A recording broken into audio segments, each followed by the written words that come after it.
आखिरकार वो दिन आ गया जिसका आसिया को बेसब्री से इंतज़ार था। इसके भाई की मंगनी का दिन। बदन पर काम वाला भारी जोड़ा, हाथों पर कोहनी तक लगी हुई मेहंदी, खुले हुए बाल, चूड़ियों से भरी कलाई ने आसिया को ज़मीन पर परी बना दिया था। वो बहुत हसीन लग रही थी। इसके अलावा वो बहुत खुश भी थी क्योंकि ये इसके घर का पहला फंक्शन था। पर इस खूबसूरत मौके पर वो अपनी अम्मी को बहुत याद कर रही थी कि अगर वो जिंदा होती तो वो भी बहुत खुश होती। मंगनी का फंक्शन घर पर हुआ होता है, इसलिए ज़्यादा लोगों को नहीं बुलाया होता है, बस कुछ करीबी रिश्तेदार और मोहल्ले वाले होते हैं। आसिया की दोस्त सना भी अपने कज़न के साथ आई हुई होती है, जिसको देखकर आसिया दौड़ी हुई उसके पास जाती है। तुम इतनी देर से क्यों आई हो? आसिया ने गुस्से से पूछा। नहीं, बस निकलते निकलते देर हो गई।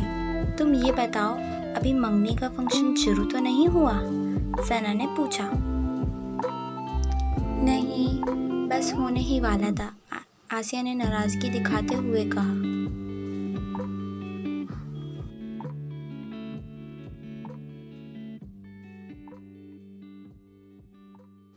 आज तो तुम बहुत प्यारी लग रही हो, सना ने मक्खन लगाते हुए कहा। क्यों ज़ुहैब भाई, मैं ठीक कह रही हूँ ना? हाँ, अच्छी लग रही हो, बल्कि बाकी सब भी बहुत अच्छे लग रहे हैं, ज़ुहैब ने सर हिलाते हुए कहा। मंगनी की रस्म शुरू ही होने वाली है, आसिया के अब्बू ने उसे आवाज़ लगाई।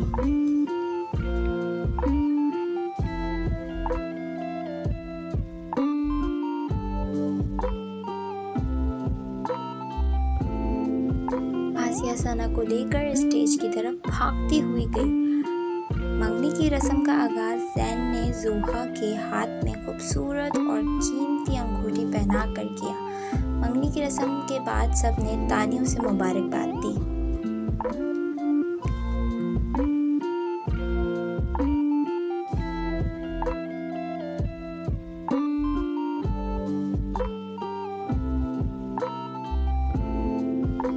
खाने के वक्त मेहमान सब आपस में बातें कर रहे थे। वहीं एक आंटी को आसिया की नज़ाकत और भोलापन बहुत भाता है और आसिया उनको अपने बेटे के लिए बहुत पसंद आती है। इसी सिलसिले में वो आसिया की फूफो से बात करती हैं।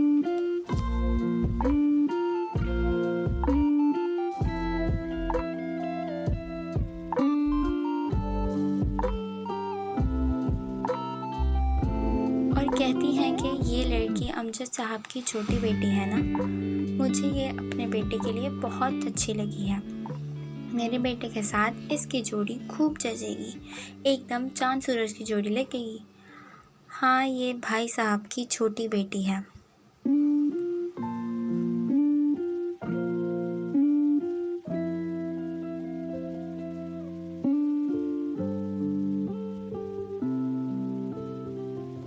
बिल्कुल अपनी अम्मा पर गया है, पर बहन दुआ करना हरकतें अपनी अम्मा की तरह ना हो, आसिया की फूफो ने जवाब दिया।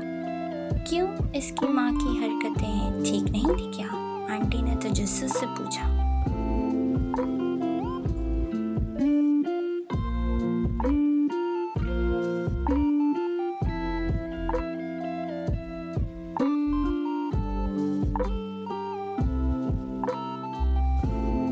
अब बहन तुम्हें क्या बताएं, इसमें हमारी ही बदनामी है। इसकी माँ घर छोड़कर भाग गई थी। मैं तो कहूँगी कि तुम अपने बेटे के लिए भी सोच कर ही रिश्ता करो, क्योंकि भाई खून तो एक ही है ना।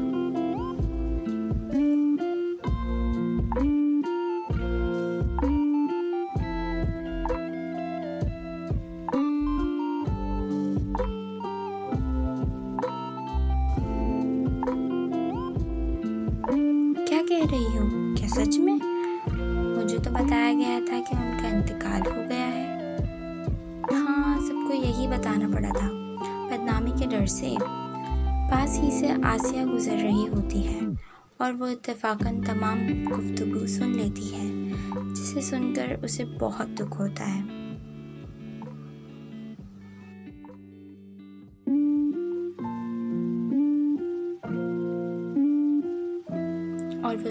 देखती है कि इसकी मरहूम माँ के बारे में कैसे अल्फाज में गुफ्तगू की जा रही है। इसको बहुत गुस्सा आता है, पर वो कुछ ना बोल सकी ताकि इसके घर का फंक्शन खराब ना हो।